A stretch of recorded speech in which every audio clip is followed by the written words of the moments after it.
and welcome back to Crochet at My House. So it's been a very busy week.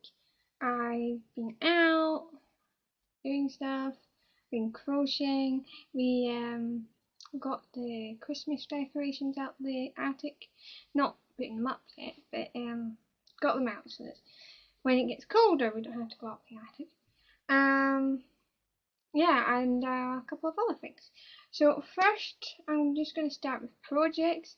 I don't have anything finished, but I have things that I've worked on, so that's where I'm going to start. So first up, I have this.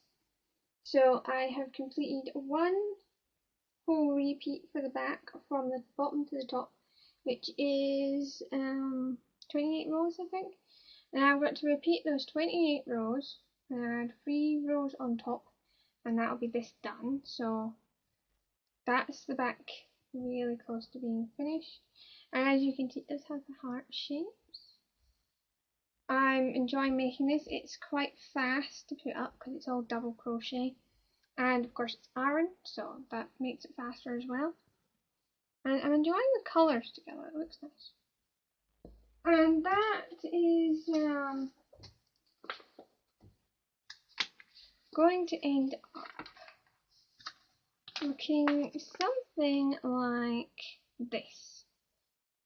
I'm not doing it one solid colour, but basically that's what it'll look like. And it is a bit of an odd pattern. It doesn't have sizes in the same way. Like usually when you're making clothes, there's different sizes and they'll say it's medium, small, large, whatever.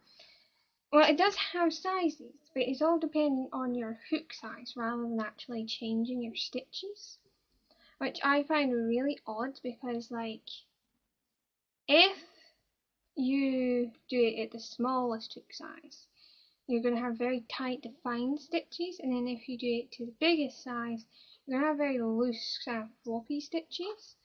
I don't quite get that one. Like, I think they could have just added a few stitches to each panel to make it bigger or smaller, but yeah, that's what they did. So that's the first thing I've been working on. The next thing is my table runner, and I've actually started the edging colour.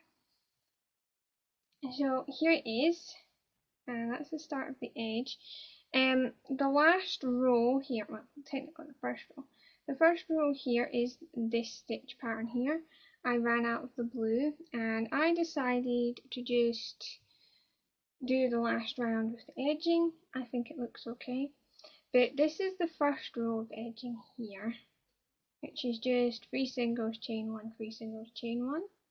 And the 3 singles go in the gap, and then you chain and go over the stitches and then into the gap.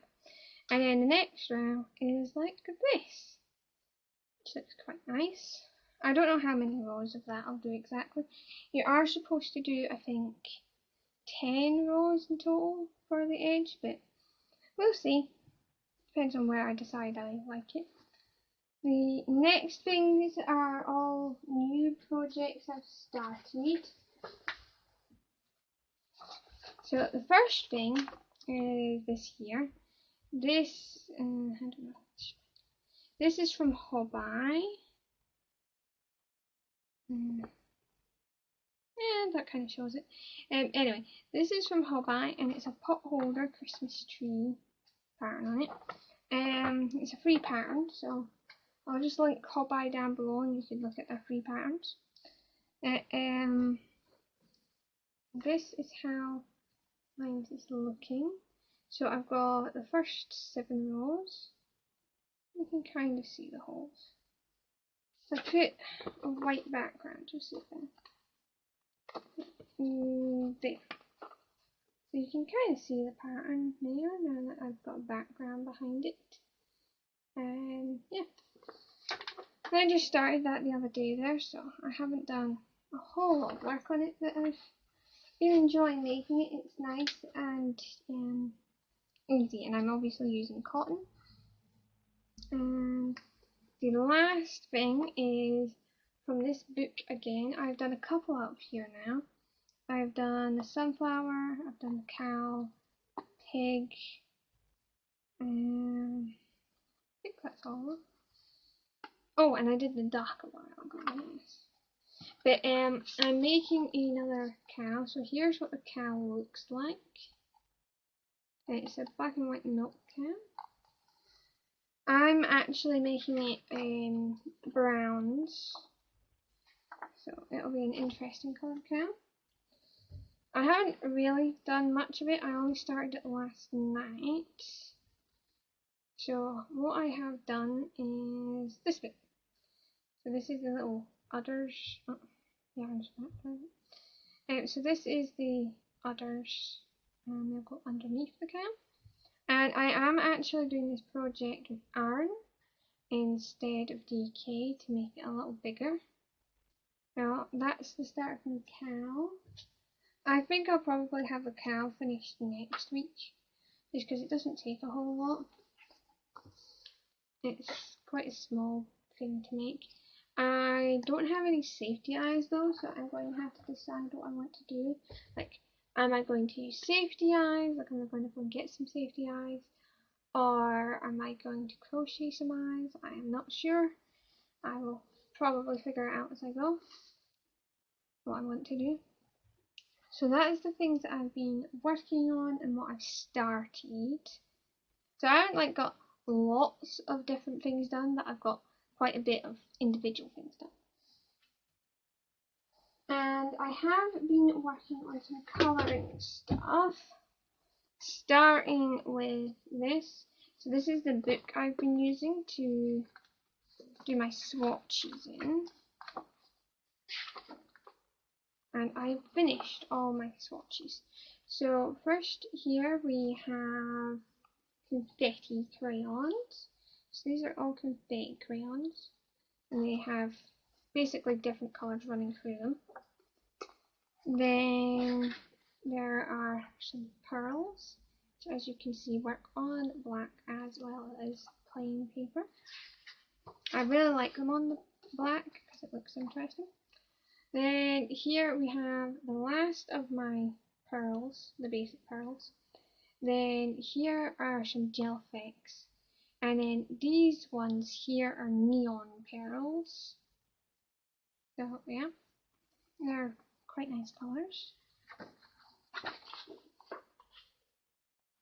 I have Colour of World set, so that's all these browns. And then these ones here and those ones there are metallic. And there's actually one metallic here, because somehow, I don't know how, I missed one metallic crayon. And so I just kind of made it a space to try and keep it with the metallics. So the first 5 here are metallics. Then the next 24 are all glitter. And then the last 8 are just the basic neons right here.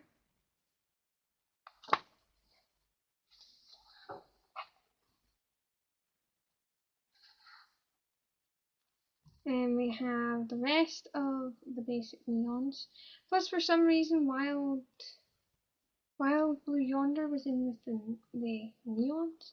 I'm not really sure why, because it isn't really a neon colour.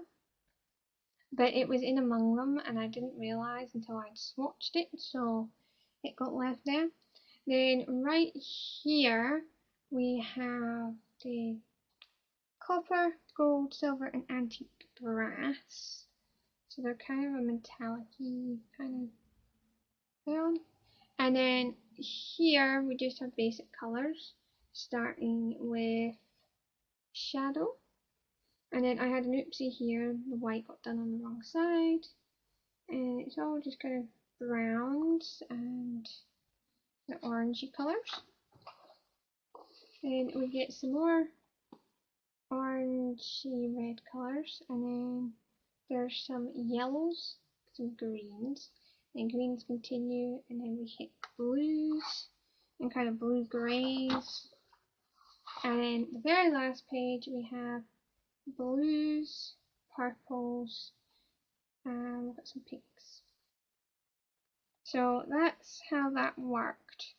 And I have all of my crayons swatched now, so That's nice. It makes it really good for colouring, so I don't have to, test my crayons every time. I just flick through here and I go, oh, I want to use this colour. Oh, I want to use that colour. So I really like that.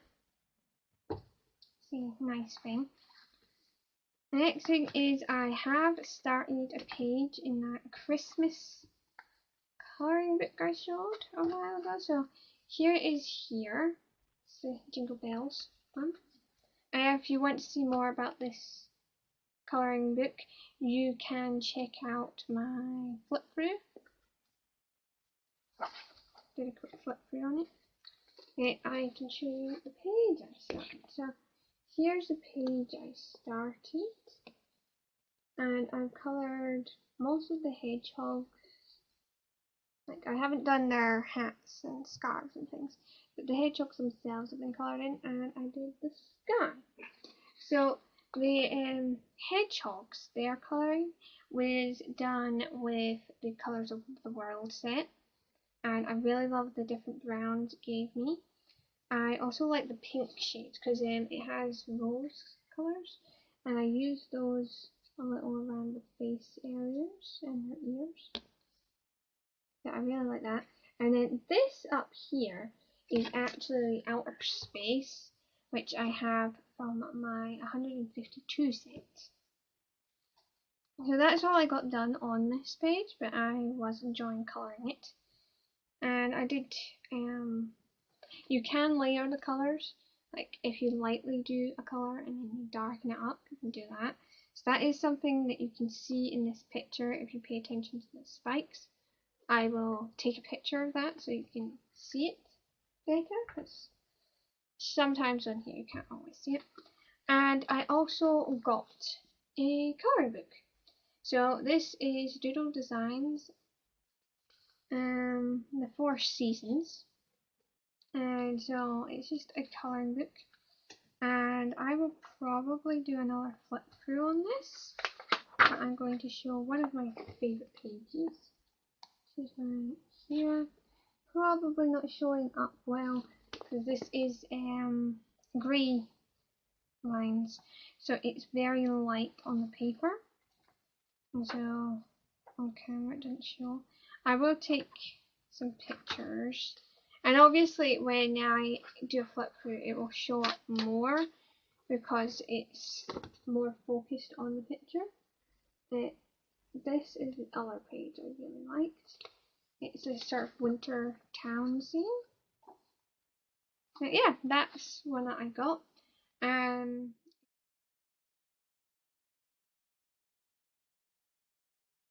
Question today will be, how are your projects going? I've had quite a long list for a while of different things I need to finish, and Christmas is getting closer, so I've got to finish things quickly. I have reduced my amount of projects. I just keep working on them, and yeah, I've already finished 3 this month. 2 of which were really small, but I have finished them, and I'm hoping to finish the table runner, my mum's cardigan, and the cow this month. So hopefully I can do that. Mum's cardigan might be a bit of a push because it has really big pieces, but I guess what I mean is I'm hoping I can finish some of the big panels so that it's not really needing crocheted much anymore, just sewing together and everything. I want to at least get the back done and the 2 front panels, and then we'll see. But I'm pretty sure the table runner and the cow will be finished because there isn't a lot to do. Like the cow, it's basically its whole thing needing done, but it's an amigurumi and it's small. And the other thing, it's only needing a couple of rounds. So anyway, remember and like, comment, subscribe, and ring the bell for notifications every time I put up a video.